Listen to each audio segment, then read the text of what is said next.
Você falou agora a respeito da sintonia com os outros. E você falou da sintonia daqueles que estão apaixonados, e isso nós temos até uma referência por tanta leitura e até experiência próxima e distante.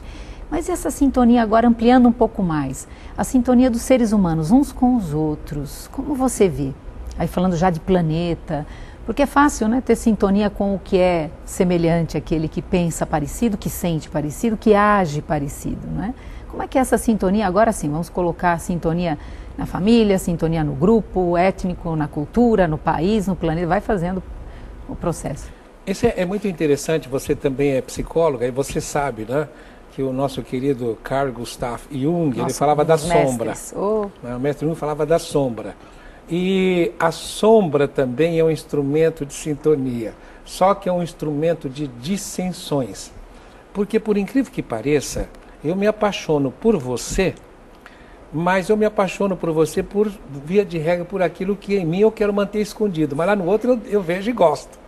E aí você aparece e cria um drama na minha vida, porque de repente eu começo a ver em você aquilo que eu não gosto, mas não gosto em mim e quero manter escondido.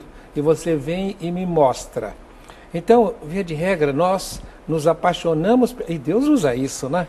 Eu chamo isso de capinzinho no focinho do burrinho para ele puxar a carroça. A gente se apaixona, se casa e depois vem os transtornos que enchem os nossos consultórios em terapia de casal e tal, né? Para ensinar, olha, você adora essa mulher. Inclusive isso que você acha que é ruim nela, porque ela está te mostrando aquilo que você precisa mudar em você e vice-versa.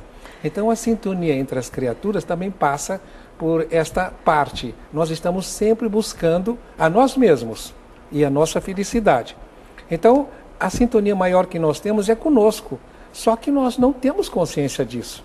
Compreende? Agora, como psicólogo, você sabe, a nível inconsciente, o que é que nós estamos fazendo? Nós estamos sempre lá, queremos uma parte nossa que queremos esconder, e quando Jesus diz assim, conhecereis a verdade, ela vos libertará, é conhecer a verdade a seu próprio respeito também, né? Você trouxe um ponto que, para mim também, é fonte de muita busca e eu gosto muito desse tema. E de realização, você é uma especialista nisso. Eu gosto, por quê? Eu pensei uma vez assim, se eu quiser olhar os meus olhos, eu consigo olhar minha mão, os meus pés, mas os meus olhos, eu preciso do quê? De um espelho. Isso. Não é? Você vê os meus olhos e vê a minha expressão melhor que eu. Sim. Né? E isso que eu digo que a vida é generosa, Adão. Por que a vida é generosa? Assim como eu não consigo olhar os meus olhos, eu também tenho partes de mim que eu não consigo olhar. E a vida é generosa, nos traz pessoas espelho. Espelho, não dos olhos, porque esse eu preciso do espelho físico, mas o espelho das emoções. Então, quando você diz aquilo que eu tenho escondido em mim, que eu não consigo enxergar em mim ainda, emocionalmente falando, eu consigo enxergar no outro. Porque aquilo que eu não aceito em mim, eu não tolero no outro. Aquilo que eu não integrei em mim, eu não consigo lidar bem no outro. Mas tem o ouro da sombra, que essa parte eu gosto muito também. Sim. Quer dizer, se eu sou uma pessoa generosa e não expresso isso, eu também vejo isso no outro. Então, aquilo que eu admiro no outro é aquele talento que eu ainda não consegui desenvolver ou colocar para fora. Não é? Então, essa sintonia, você trouxe um aspecto muito interessante. Eu crio sintonia também com os aspectos da sombra do outro. Exato. Agora, quando eu disse que um drogadito ele está procurando o que é legítimo por um caminho errado, às vezes nós procuramos o que é legítimo por um caminho doloroso. Mas esse caminho doloroso fica magnífico se ele for amoroso. Enquanto você falava, eu pensava na sintonia, por exemplo, que um pai de família e uma mãe de família, que pais fazem com um filho que lhes é dado, e esse filho é uma criança especial. Sim. Uma criança que traz síndrome de Down. Sim. E veja, se eu tenho um filho nessas condições, esse filho vai ser objeto de muito amor. Normalmente eles são objeto de muito amor. Normalmente são. E eles trazem uma espécie de limitação intelectual e uma exacerbação do campo emocional. São amorosos também, muito. Essas crianças. E aí vão me ensinar a amar. A amar o quê? A minha downzice, que está no outro, como você disse. Eu vejo no outro e eu começo a me amar também, amando o meu semelhante. E aí eu estabeleço uma sintonia comigo através de estar sintonizando o outro. O outro é o que há de mais importante na nossa vida depois do Criador. É por isso que Jesus disse, o Pai acima de todas as coisas e o próximo como a si mesmo. E às vezes as pessoas não entendem, né? Normalmente não diz assim, é o roto falando do rasgado, né? Mas às vezes, uma pessoa uma vez veio para mim e disse assim, mas por exemplo, eu não tolero, não aceito a bebida no outro. Eu não aceito, não tolero. E eu nunca bebi. E tenho horror. Vida, né? Isso. Então, por isso que eu digo que a vida é generosa. Eu não tolero a bebida no outro, porque senão eu sou capaz de cair em tentação e fazer aquilo de que eu estou fugindo.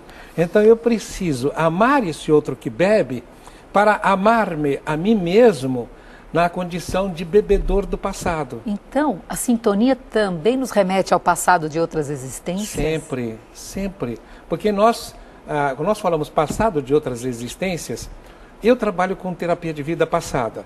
Então eu não falo isso passado de outras existências. É o presente das outras existências que está aqui e agora. É verdade. Na realidade nós somos esse conjunto. Nós somos neste momento tudo aquilo que fomos no passado e o que Jesus disse, vós sois deuses. Sois. Ele não diz sereis. Vós sois deuses. Agora, ele diz assim, isso que eu faço, vós o fareis. Aí ele fala no futuro. É o desenvolvimento, mas acontece que em potência, nós já somos o futuro. E quando eu digo que a vida é generosa, é que se eu faço esse trabalho comigo, de autoaceitação, compreensão e acolhimento do passado, que está no presente, ou se eu acolho e compreendo e aceito aquele que está ao meu lado, ou próximo, ou está trazendo essa lição, o resultado é o mesmo, isso que me encanta.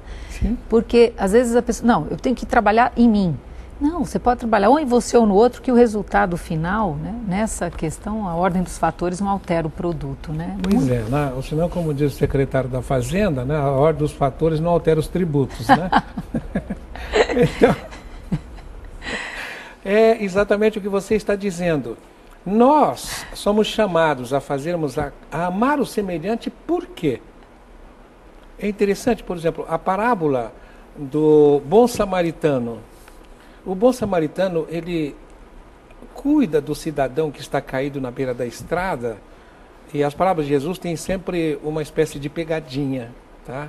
Eu fiz um seminário uma vez sobre parábolas e mostrando as pegadinhas que estão por trás das parábolas. E a do bom samaritano é que o jovem rico pergunta, quem é o meu próximo? E Jesus então conta a parábola. E depois pergunta, quem te parece foi o próximo? Ele diz, aquele que agiu com caridade. Então o próximo não era o cara caído lá na estrada, era o bom samaritano, foi ele que agiu com caridade. Mas Jesus fala, vai tu e faz o mesmo, faz o que fez o samaritano. Então, o dever de amor ao próximo é um dever, em primeiro lugar, de gratidão por tudo aquilo que nós recebemos. O próximo é quem nos faz bem, e o próximo é aquele que precisa de nós. Os dois são o próximo, o que está caído lá e o samaritano. Então, veja, o samaritano, quando ele vê o cara caído, ele não procede nem como fariseu, nem como escriba, nem como sacerdote, nem como escriba. Ele desce do cavalo e vai lá. No texto não diz que ele desceu do cavalo, mas diz que depois ele põe o homem no cavalo. Então significa que ele desceu. Você tem que descer na sua posição e ir até o outro.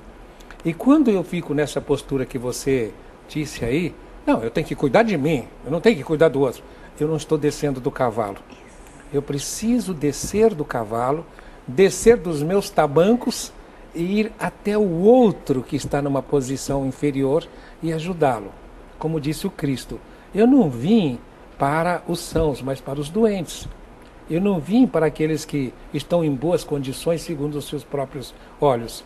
Eu vim para aqueles que são pecadores e não para os justos. Então, eu me identifico com quem precisa. Ele é o nosso modelo. Como disse o Espírito da Verdade a Kardec, né? Quando Kardec perguntou, quem é que nós temos que seguir como modelo? Ele respondeu com duas palavras, vede Jesus. E com essa sintonia, não é? Que nós vamos agora para um pequeno intervalo, mas você continua em sintonia aqui com o programa Transição. Voltamos já.